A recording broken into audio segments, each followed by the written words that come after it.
While we were talking about environment variables, we have seen that the variable we are not replacing, especially in the Apex class. And the reason is not actually how we basically define the variable. The reason is the pattern of the variables, how the specific metadata that source format pipeline is going to look for. Currently, if you navigate to your pipeline and then you navigate to the environment variables which you have defined, under the settings tab, under the settings sub tab of your pipeline, then edit your variable, whatever the variable you have created. In our case, it is admin username. And if we edit that variable, this is how we had earlier, we have defined, this is how the pattern was defined for environment variables. However, this pattern is actually utilized whenever you are utilizing metadata driven pipeline. And we are working with the source format pipeline, which is the latest pipeline. And the format, the structure which we need to define whenever we are selecting the scope of the variable to the specific metadata, then how we need to define is it is going to work in the git ignore globe pattern. That means we will have to put every pattern in a single line separated by comma. Now this is the simple one. Again, for metadata pipeline, if you want to do it for source pipeline, then you have to put everything in a one metadata format in one line, and that too with the comma separated instead of semicolon. And if we put like this, currently we are looking for all the classes, you're looking for all the triggers, you're looking for custom labels. If you have anything else like profiles, permission sets, visual force pages, emails, then you can put your metadata format over here. Starting with asterisk, starting with double asterisk, which will basically ignore whatever, or you can say which is going to ignore the previous part of your metadata. For example, force app main default. So you don't need to provide the fully qualified URL over here. You just say asterisk asterisk, that means force app main default, or wherever it is going to find out a folder called as classes, triggers and labels. Then this variable is going to look, this variable will be applied for. How the variable is going to work, whatever the environment that is there into the user story at the time of deployment or at the time of promotion, it is going to look for the values that you have specified for the variables. We have three different environments: dev1, UAT and production. We have defined the values for different environment. It will look for the specific value, and then it is going to replace with the merge syntax which we have already discussed. Make the required changes, and this is how you are going to define all your variables when you are trying to define the multiple metadata for the single environment variable. Once you have done that, let's navigate to our development environment, in our case dev sandbox. Couple of things that we need to look for here is, one is the custom label. The custom label, I have created couple of custom labels which are containing the email and the base URL of your sandbox. So this is a base URL for my sandbox, and that is currently pointing to the dev sandbox. When we will be deploying the user story, and this custom label is going to have the base URL for UAT and similarly for production. Then there is another custom label called as sfadmin username, which is containing the username here.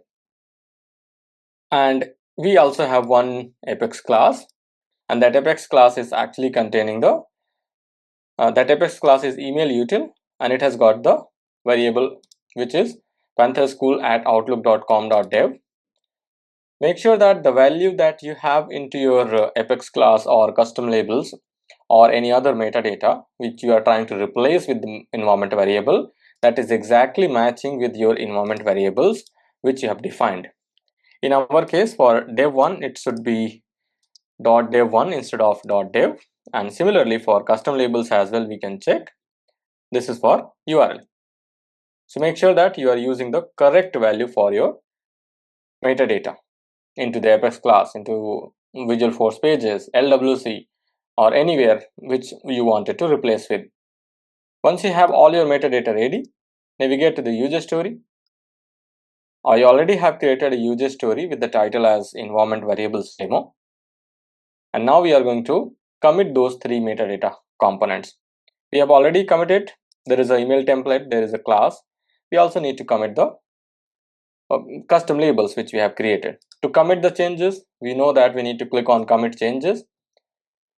And as we have seen in the previous video that the Copado has changed a new UI, it is going to open a new UI for us to commit the changes.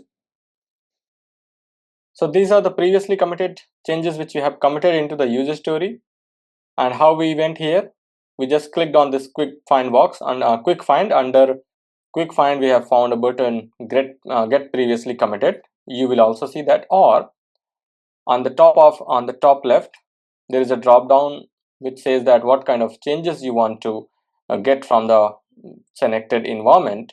There is an option called as previously committed, and if you click on get changes, if you click on previously committed, you will see what are the component that are already committed to the user story, and then you can reselect all the component if you want to recommit everything, or you can only select the piece of metadata which you have made changes to.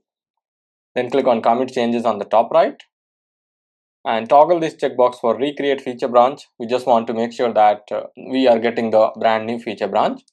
Click on start commit. Now the commit is going to be done. At the time it is committing the changes, the environment variables are going to take in the place, and we will see this time email template is not email template. Email is going to be replaced into your Apex class, as well as the custom labels are also going to be replaced with the environment variables. Once the commit is completed, click on this numbers that you see under the field view in Git. If you click on it, it is going to open the repository. Now we are saying 404 not found because this repository is actually there in the different browser. So I have to log in into the different browser. I'll show you. This says that on April 6, 2026, we have made this commit 1 minute ago. If you click on this commit or whatever the title that you see, currently the variable has been replaced. In environment.admin username, this is the variable name. And if you go to the custom labels, scroll down, you will see that your custom labels also has been replaced with the actual variable. This is currently replacing. The other one is not replacing. Why? Because this custom label is actually not, the variable is not containing this environment variable. So the value into the environment variable is not same as the value into the custom label. That is why this has not replaced. If you want to confirm it, copy the value, get back to your pipeline, and then navigate to the environment variable section under the settings subtab. Make sure you check the environment variable value. So if you are seeing that your value is not replaced, then you need to make sure you check for the environment variables.